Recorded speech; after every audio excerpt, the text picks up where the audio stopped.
जब सोसाइटी में हम एक दूसरे से मिलते हैं, देखते हैं, तो वहाँ पे हम बहुत ज़्यादा कहा जाए तो नीरस हो जाते हैं, एकदम कहते हैं कि कई जगह ऐसी ऐसी घटनाएं देख लेते हैं कि आंसू आ जाते हैं। शबनम निसार जी ने जैसे बताया कि लड़के की मृत्यु हो गई, उस लड़के की जैसे मृत्यु हमें सूचना मिली, तत्काल रूप से मानवाधिकार एक्शन फोरम ने वहाँ के जो मुख्यमंत्री हैं और जो वहाँ के एसपी हैं तत्काल उनको एक शिकायत पत्र लिखा और उस पर तत्काल रूप से FIR कराई।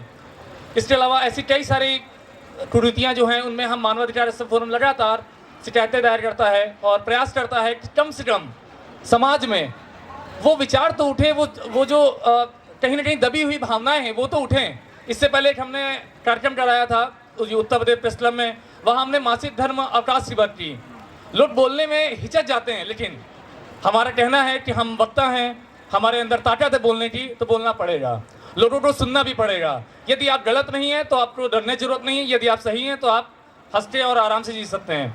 हमारे बीच में जयराम जी बैठे हुए हैं, हमारे बीच में सत्येंद्र जी बैठे हुए हैं, सभी लोग बैठे हुए हैं। हमने इनके द्वारा कहा कि इस विषय पे हमें कुछ वीडियो चाहिए जो ग्रामीण क्षेत्र पे से लाइए। हम वहाँ की जरा जानना चाहते हैं कि भारत देश की 80% जनसंख्या आज भी ग्रामीण परिवेश में है, तो हम जरा जानना चाह रहे थे। वो वीडियो मैं यहाँ दिखा नहीं सकता हूँ, लेकिन आप यकीन मानिए यदि मैं दिखा दूंगा तो आप एकदम हताश हो जाएंगे कि इस तरह के शब्द यूज हो जाते हैं जो कहीं ना कहीं बहुत ज़्यादा विचार से ऊपर चले जाते हैं और उनको नकारात्मक से भी हम नहीं कहेंगे, मतलब कि वो मनुष्य की श्रेणी में भी नहीं आते हैं। वो चाहे हिंदू धर्म हो, वो चाहे मुस्लिम धर्म हो, चाहे सिख हो, चाहे क्रिश्चियन धर्म हो, सभी के अंदर एक ही रक्त बहता है। चाहे हिंदू धर्म में भी जितनी भी जातियाँ हैं उनके अंदर भी सभी में एक ही खून बहता है। अभी भी कोई ऐसी मशीन नहीं आ गई है कि 1 करोड़ रुपए इधर से डालिए 1 लीटर खून इधर से निकलेगा, तो ऐसा भी कोई मशीन नहीं बनी है। हर एक व्यक्ति को एक दूसरे की जरूरत है। जब हम ये विषय पे आए तो कई सारी अवधारणाएं पूरे भारतवर्ष में बात किया। ऐसी ऐसी जनजातियां हैं जो 15-15 किलोमीटर जाते हैं, उनको आज भी कपड़े नसीब नहीं हुए हैं। वो 15-15 किलोमीटर अपने बच्चों को टीका लगवाने के लिए जाते हैं पहाड़ में। तो हम कहीं ना कहीं सरकार से भी कहते हैं और हम खुले परिवेश में कहते हैं कि हम हार गए हैं। हमें नहीं लगता है कि 21वीं शताब्दी बहुत ही उच्च श्रेणी की है, क्योंकि 80% जनसंख्या जो गांव क्षेत्र में रह रही थी वो गांव क्षेत्र में ही वैसे रह रही है। जो जैसी मानसिकता थी वो वैसी ही मानसिकता चल रही है। और इसके अलावा मैं और भी इस विषय पे चर्चा करना चाह रहा था, लेकिन समय की पाबंदता है।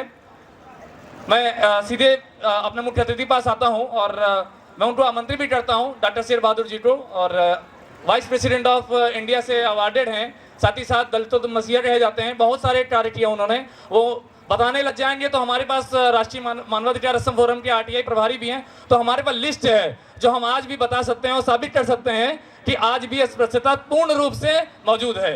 और वो केवल एक व्यक्ति के अंदर नहीं, जो अपने आप को ऊंचा समझने की कोशिश करते हैं, जो जानते नहीं है कि मिट्टी के बने हैं, उनके मानसिकता में बसी हुई है। सामने कोई नहीं बोलता है। कुछ लोगों ने बोला जैसे कि हम लोगों ने अपने घर में भी देखा कि कोई ऐसे नीचे जात आ गया तो उसका कप और ग्लास में पानी पीने के बाद उसको साइड में रख दिया जाता है। मुझे लगता है ये बहुत ही 90% अगर आप जनरल में आते तो आपके साथ भी ऐसी घर में परिवेश में देखने को मिला होगा।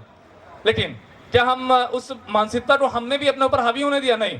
यदि माता पिता आपको सिखा रहे हैं तो आप सही सीखिए, लेकिन जैसे ही आप 18 के ऊपर आ जाते हैं, जैसे आपका विचार सही नहीं रहता है तो आप विद्रोह करिए, उस चीज़ को समझिए, उस चीज़ को कम से कम व्यक्ति अपने आप में तो बदलने की जरूरत है। यदि आप भी नहीं बदल पा रहे हैं तो मुझे लगता है समाज बदल पाएंगे। युवा हैं आप लोग, और युवा को सबसे पहले बदलना है। हमारे यहाँ पे मित्र नहीं मौजूद हैं आज, वो वक्ता थे आज में, तो वो हमेशा कहते थे कि युवा जो जब उल्टा करते तो वायु होता है। तो हम लोग वायु की तरह हैं, जहाँ जहाँ से हम जितना ज़्यादा हमारे अंदर स्टेमिना है, जो उसको हम सकारात्मक प्रयोग करेंगे तो वास्तव में हम जीत सकते हैं।